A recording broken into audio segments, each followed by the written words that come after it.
ჰამასის გარყვნილებისა და სისასტიკის მასშტაბი 7 ოქტომბერს იმდენად რთულია გასააზრებლად. ამ ყველაფრის დიდი ნაწილი, რა თქმა უნდა, თავად ტერორისტებმა დადაიღეს. Თქვენი გამოძიება დეტალურად აღწერს იმ საშინელებებს, რაც მოხდა როგორც მასატრის დროს, ასევე ტერორისტულ ტყვეობაში. დავიწყოთ იმით, რომ მოგვიყევით მტკიცებულებების შეგროვების, ჩვენებებისა და მთლიანად გამოძიების ჩატარების პროცესის შესახებ. პირველ რიგში საღამო მშვიდობისა და მიხარია რომ დღეს თქვენთან ერთად ვარ. მინდა რაღაც აგიხსნათ.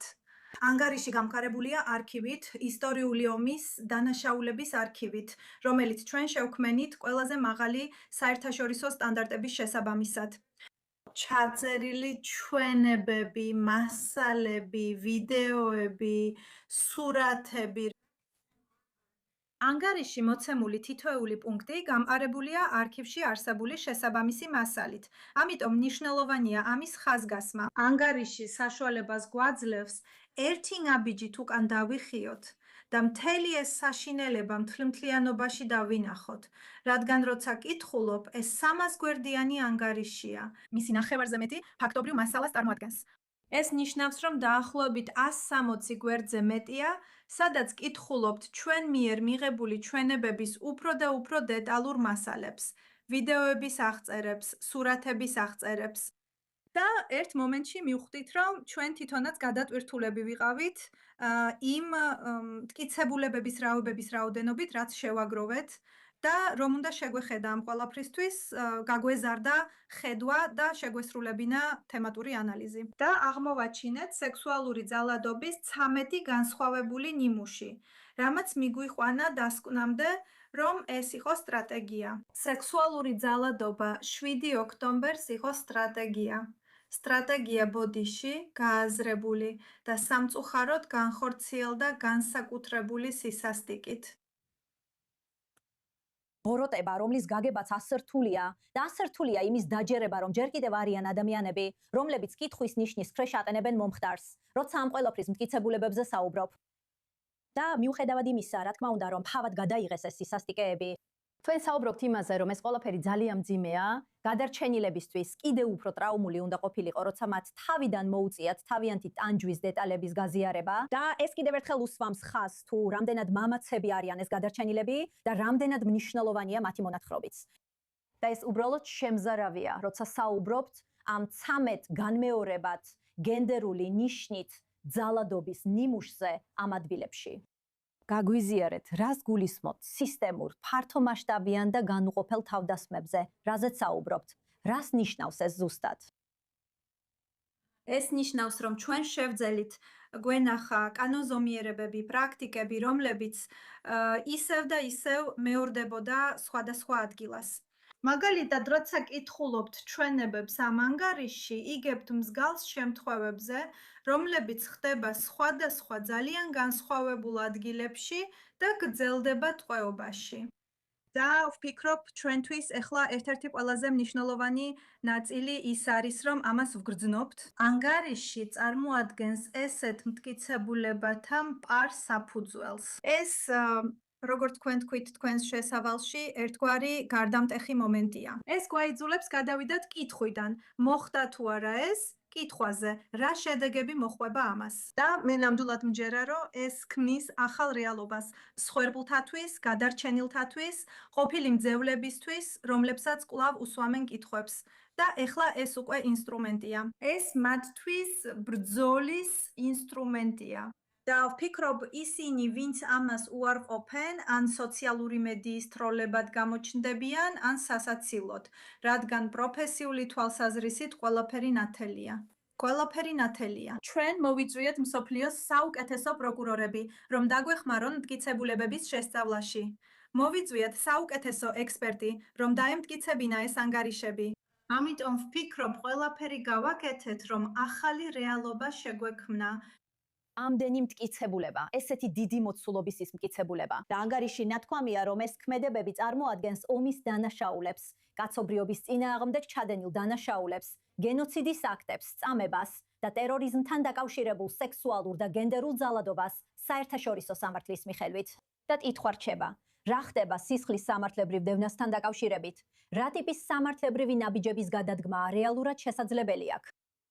ძალიან კარგი კითხვა. მინდა რაღაცა ვთქვა, სანამ სისხლის სამართლებრივ დევნაზე ავხსნიდე, რადგან ანგარიში დეტალურად განვიხილავთ როგორც დევნას, ისე შესაძლო დევნას.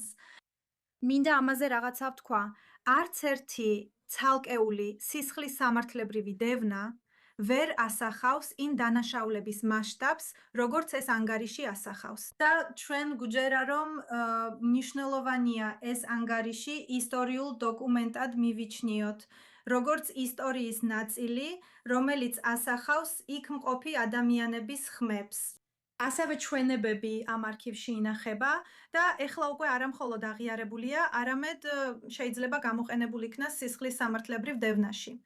რა არის სისხლის სამართლებრივი დევნა? როგორ შეიძლება გამოიყურებოდეს ეს? ჩვენ ვიცით, რომ აქაც მოხდება სისხლის სამართლებრივი დევნა, მაგრამ ის ასევე განხორციელდება სხვადასხვა ქვეყანაში, როგორც შიდა სახელმწიფოებრივი, ისე საერთაშორისო იურისდიქციის ფარგლებში. ეს სხვადასხვა ფორმას მიიღებს მთელ მსოფლიოში. და ჩვენ ნამდვილად გვჯერა, რომ ეს ანგარიში, როგორც მე ვამბობ, თავის ცხოვრებას დაიწყებს. ის წარდგენილი იქნება სასამართლოში, როგორც მტკიცებულება. და ჩვენს წინა ანგარიშთანაც მსგავსი რამ მოხდა. ხალხმა ჩვენი ანგარიში სასამართლოში წარადგინა ისე, რომ იცით, ის თავისთავად იქცა ინსტრუმენტად, რომელსაც ადამიანები იყენებდნენ. დიახ, ასე რომ სულ ესაა. ზოგიერთი ჩვენება ეხება ტერორისტთა ტყვეობას და ეს გაგრძელდა თვეების განმავლობაში, როგორც ვიცით. რა გამორჩა თქვენთვის? რა სახის ჩვენებას ან ისტორიას შეგიძლიათ ახლა გაუზიაროთ, მიუხედავად იმისა, რომ რთულია? ვაუ. ფიქრობ, რაც ყველაზე მეტად დაგვრჩა გულში, იყო ტყვეობაში მყოფი ადამიანების ხანგრძლივი სექსუალური ძალადობის რეალობა. და არ ვფიქრობ, რომ არსებობს საკმარისი სიტყვები ან იურიდიული განმარტებები, რომ აღწეროს მუდმივი ჯოჯოხეთის რეალობა. რომ ადამიანები ყოველდღიურად განიცდიან სექსუალურ ძალადობას, გაუპატიურების მუქარას, იმ შეგრძნებას, რომ შენი სხეული შენ არ გეკუთვნის. და ერთ-ერთი ციტატა, რომელსაც ჩვენ ანგარიში ვციტირებთ, არის ყოფილი მძევლის ჩვენება, რომელმაც თქვა: ვერც კი ვიბანავე. იცით, შეიძლება იფიქროთ, რომ გაუპატიურების შემდეგ შხაპის მიღებას შეძლებ, მაგრამ ვერც კი ვიბანავე. ასე რომ ვფიქრობ, ეს რაღაცნაირად ანგარიში მხოლოდ ნაწილია იმისა, რაც მან თქვა, მაგრამ ეს ჩვენთან დარჩა. და ასევე ნაწილი, რომელიც ჩვენთან დარჩა. ჩვენ ანგარიში რიკარდა ლუკის, შანი ლუკის დედის განცხადებით დავიწყეთ და იმ მომენტებით, როცა ოჯახმა 7 ოქტომბერს დაინახა, როგორ მიათრევდნენ მის სხეულს და მიყავდათ ღაზაში. მიუხედავად იმისა, რომ ბრბო მის სხეულს აფურთხებს და ირგვლივ შეიარაღებული მამაკაცები არიან, მისი სხეული დამახინჯებულია, ის თითქმის შიშველია. და ვფიქრობ, ეს იყო ოჯახის დამანგრეველი მომენტები, როცა მათ მოუწიათ ამ ტანჯვის ნახვა. დიახ, ვფიქრობ, ეს ჩვენთან უფრო მეტად რჩება, ვიდრე სხვა რამ. გრძნობ, რამდენად მტკივნეულია თქვენთვის ამაზე საუბარიც კი. და უბრალოდ ძალიან შემზარავია იმის ცოდნა, რომ ესეთი ბოროტება ესე განვითარდა და რამდენად მნიშვნელოვანია, რომ ეს ყველაფერი გამოაშკარავდეს და მსოფლიომ იცოდეს, რა მოხდა სინამდვილეში. ვითხარით, რას ფიქრობთ ზუსტად ამაზე? ის ფაქტი, რომ თელმა მსოფლიომ უნდა იცოდეს და გაიგოს დეტალები, როგორი საზარელი, მძიმე და ბოროტიც არ უნდა იყოს ისინი, ეხლა ძალიან მნიშვნელოვანია. ვფიქრობ, ეს გადამწყვეტად მნიშვნელოვანია.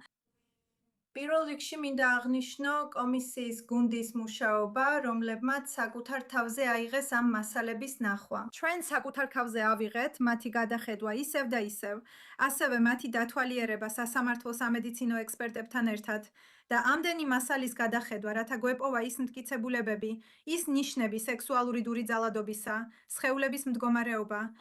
მინდა ვთქვა, რომ ეს იყო მუდმივი ძალის ხმევა, რომელიც ყოველდღიურად რთული იყო, ძალადობრივი მასალების ნახვა და ის ტრაუმა, რასაც ეს იწვევს. ეხლა თქვენს კითხვაზე მინდა ვთქვა, რომ აუცილებელია ტერორიზმის ექსპერტები და ეროვნული უსაფრთხოების ექსპერტები ჩაერთონ ამ აღმოჩენების განხილვაში. შეიძლება რომ მხოლოდ სამოქალაქო საზოგადოებამ და ჩვენმა აკადემიურმა წრეებმა წაიკითხონ ეს. ეს უნდა იყოს ანგარიში, რომელსაც ტერორიზმის ექსპერტები წაიკითხავენ, შეისწავლიან და გაანალიზებენ.